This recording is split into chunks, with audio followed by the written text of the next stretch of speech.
Salut tout le monde, c'est Trifoui, j'espère que vous allez bien. On se retrouve aujourd'hui pour une nouvelle vidéo théorie où on va parler d'un des personnages les plus badass de One Piece et il s'agit de Sir Crocodile.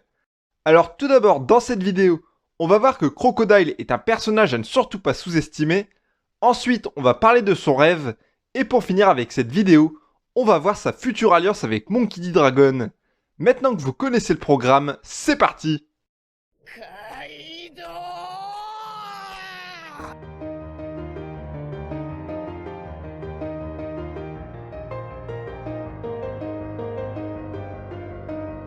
シャンブルズ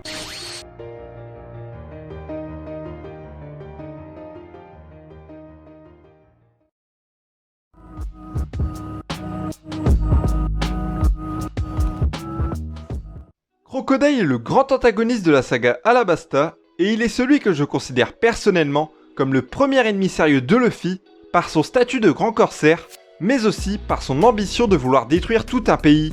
Cependant, ce personnage est très sous-estimé par la communauté, car malheureusement pour lui, il a été battu très tôt dans l'aventure par Luffy, et donc à cause de ça, Crocodile est vu comme un personnage faible. C'est pourquoi avant de rentrer dans la théorie, je vais vous montrer que Crocodile est un puissant pirate et qu'il ne faudra plus jamais le sous-estimer. Tout d'abord, il fait partie des rares antagonistes de One Piece à avoir été proche de tuer Luffy, et celui-ci à 3 reprises, mais la chance légendaire de notre héros l'a toujours sauvé, que Crocodile a même fini par lui demander combien de fois il devrait le tuer. La première fois, il est englouti par les sables mouvants, et gros coup de chance car Robin sera là pour le sauver. La deuxième fois, il est desséché et par miracle, une bulle d'eau lui tombe dessus. Et la troisième fois, lorsqu'il vainc le grand corsaire, il est empoisonné, mais encore là gros coup de chance, car Robin possédera l'antidote du poison.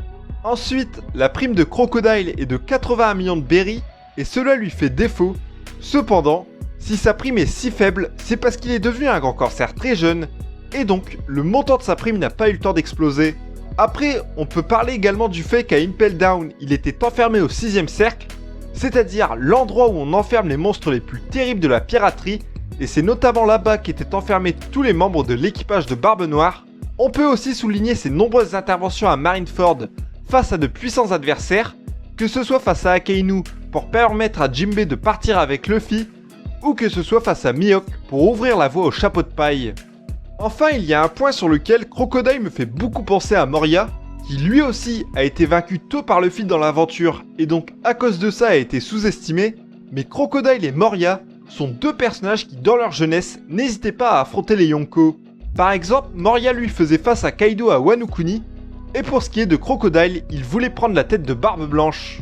Ainsi, l'ancien Mister Zero est un pirate très puissant, et vous pouvez compter sur Oda pour nous montrer un Crocodile au top de sa forme dans le Nouveau Monde, car durant ces 2 ans, il est certainement devenu plus fort, et il a pu notamment éveiller son fruit du démon.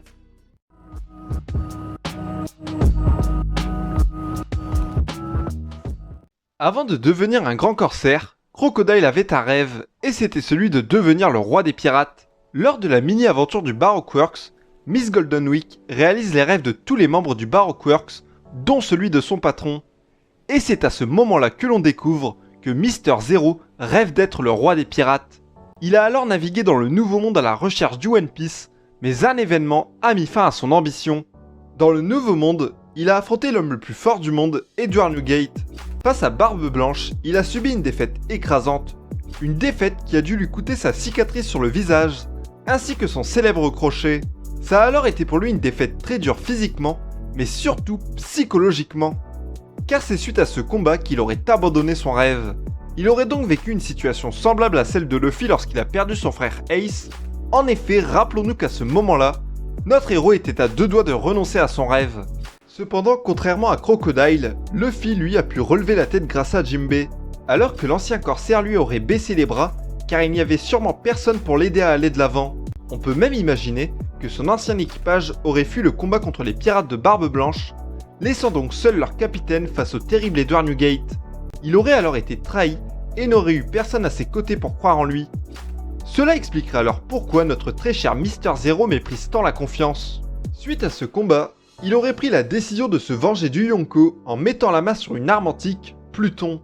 Il a donc fondé une organisation clandestine visant à renverser le royaume d'Alabasta pour prendre son contrôle, car c'est sur cette île que se trouverait l'arme antique Pluton, une arme capable de détruire le monde, et donc logiquement capable de tuer l'homme le plus fort au monde. Cependant, Crocodile a échoué puisque Monkey D. Luffy l'a vaincu, libérant ainsi le royaume des sables. Après cela, il n'est plus un Shichibukai et sera enfermé à Impel Down.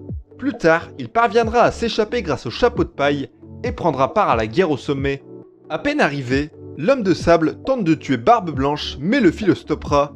Et lors du chapitre 563, il s'énerve contre le Yonko après l'attaque qu'il a reçue de Squardo, car il ne supporte pas voir l'homme qui a brisé ses rêves se faire blesser aussi facilement. Après cette altercation, Crocodile combat la marine et lors du chapitre 566, il va même sauver Ace de son exécution, avant de dire que ça le rendrait malade de voir la marine et le gouvernement mondial être contents. On voit alors que celui-ci exprime une grande haine contre le gouvernement mondial, et cela pourrait s'expliquer par le fait que Crocodile serait un ancien révolutionnaire. En effet, Ivankov connaît son secret, et il doit s'agir de quelque chose qui s'est produit lorsque Crocoboy avait encore des liens avec la Révolution. Alors même s'il a quitté le camp de Dragon, on voit que celui-ci est toujours contre le système en place. Cependant, pour ce qui est de la partie sur les révolutionnaires, on va en parler plus tard dans la vidéo. Une fois la guerre terminée, Crocodile réapparaît sur une île avec Mr. One. Là-bas, il va dire que sa blessure est guérie en parlant de sa vieille défaite face à Barbe Blanche. Il est donc prêt à retourner dans le Nouveau Monde pour devenir le roi des pirates. 2 ans se sont désormais écoulés, et l'ancien corsaire nous est montré seulement de dos en train de lire les journaux. On a donc là un personnage qui se renseigne sur l'actualité du monde de One Piece. Il se montre ainsi très patient, attendant le beau moment pour pourquoi pas tenter de récupérer des Rod Poneglyph, car son objectif est bel et bien d'atteindre Loftel. D'ailleurs, dans le film Stampede, Crocodile est là pour prendre l'Eternal Post menant à l'ultime île. Il participe alors à la course One Piece et à la toute fin de l'œuvre, quand Luffy sera devenu le roi des pirates, l'ex-Shichibukai pourrait bien être un Yonko. Grâce à ce statut, il pourrait être considéré comme un des rivaux du roi des pirates, tout comme Eustace Kid ou encore Charlotte Katakuri, des hommes cherchant à surpasser Luffy pour prendre sa place sur le trône. Mais cette rivalité aura lieu après la plus grande guerre de tout One Piece qui aura lieu à Marijois, une guerre à laquelle notre très cher Crocodile va participer, et c'est de quoi je vais vous parler désormais.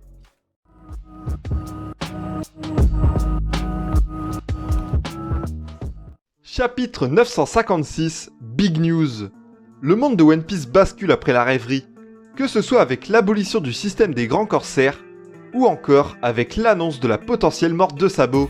Néanmoins, je pense qu'on se doute tous que le frère de Luffy n'est pas mort, et qu'il doit s'agir plutôt de l'arrestation de Sabo et ses compagnons, ainsi que de leur exécution à venir. Les révolutionnaires sont alors en difficulté car ils ont perdu leurs meilleurs hommes. Dragon sera donc forcé à passer à l'action prochainement pour sauver ses subordonnés. Mais la révolution a perdu une grande partie de ses commandants, et n'a donc pas les moyens d'attaquer Marijois dès maintenant. Le chef de l'armée révolutionnaire va alors devoir trouver des renforts, et déjà, il pourra compter sur son fils. Mais pour le moment, celui-ci se trouve à Wano Kuni, un pays complètement coupé du monde. Dragon doit cependant lui trouver des alliés rapidement, et il pourrait bien contacter Crocodile afin que celui-ci l'aide à libérer Sabo et les autres. Comme je vous l'ai dit tout à l'heure, l'ancien corsaire aurait été un révolutionnaire. Ivankov l'a connu très jeune et connaît sa faiblesse. En plus de cela, on a vu tout à l'heure que Crocodile détestait le gouvernement mondial. Il est alors en accord avec les idéaux du père de Luffy, mais serait en désaccord avec les moyens employés. Dragon lui se montrerait patient en ralliant petit à petit chaque île à sa cause, et avec sa méthode, progressivement, les civils pourraient comprendre que c'est le gouvernement mondial qui est mauvais, alors que l'ex-Shichibukai, lui, serait pour l'emploi de moyens beaucoup plus radicaux, comme la recherche d'armes antiques, dans le but d'anéantir le gouvernement mondial d'un seul et unique coup.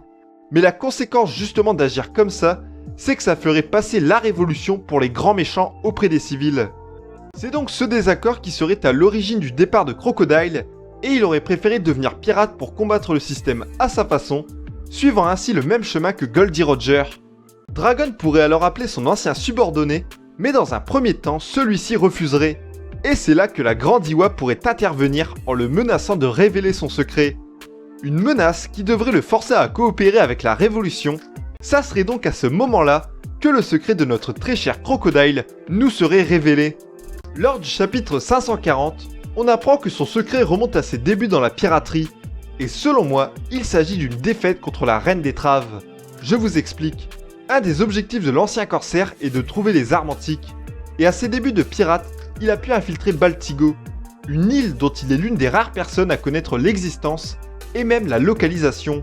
Il est possible que le père de Luffy possède des documents sur ses armes, tout comme Franky qui par exemple détenait les plans de Pluton. Crocodile a pu tenter de voler ces documents, mais Ivankov aurait lu dans son jeu et l'aurait vaincu, car à l'époque ce n'était encore qu'un simple rookie. Pour le punir, elle l'aurait transformé en femme, et Crocoboy, vivant ça comme une humiliation, l'aurait supplié de le retransformer en homme. Suite à cela, Ivankov a pu accepter sa demande et l'ancien corsaire aurait quitté les lieux avec cette humiliation. Cette altercation entre les deux personnages constituerait donc d'après moi le secret de Crocodile. Vous aussi en commentaire, n'hésitez pas à me faire part de votre petite théorie sur le secret de Mister Zero. L'ancien corsaire devra alors coopérer avec la Révolution pour éviter que sa faiblesse ne soit révélée au grand jour. Il pourrait donc avec Mr. One rejoindre Dragon au royaume de Queue d'Étrave afin de participer à son plan. Durant la guerre de Marie-Joie, l'homme de sable pourrait sauver Sabo de son exécution, ce qui ferait une très belle parallèle avec Marineford lorsqu'il a aussi sauvé Ace de son exécution. Comme je le répète souvent et comme on le sait tous, cette guerre se conclura sur la chute du gouvernement mondial et celle des dragons célestes. À la fin de One Piece, Crocodile pourrait alors devenir un Yonko sans aucun stress, car justement en ayant aidé les révolutionnaires, Ivankov lui aurait fait la promesse d'enterrer à jamais son secret. Il deviendrait donc l'un des 4 empereurs cherchant à prendre la place de Monkey D. Luffy, celle de roi des pirates. C'est la fin de cette vidéo, merci de l'avoir regardée. Dites-moi en commentaire ce que vous avez pensé de cette vidéo, et n'hésitez pas à me faire part de vos petites théories sur le secret de Crocodile. Et aussi, dites-moi si comme moi, vous voyez ce personnage être un Yonko à la fin de One Piece. Merci encore d'avoir regardé cette vidéo, c'était Trifouillis, abonne-toi à la chaîne, salut tout le monde!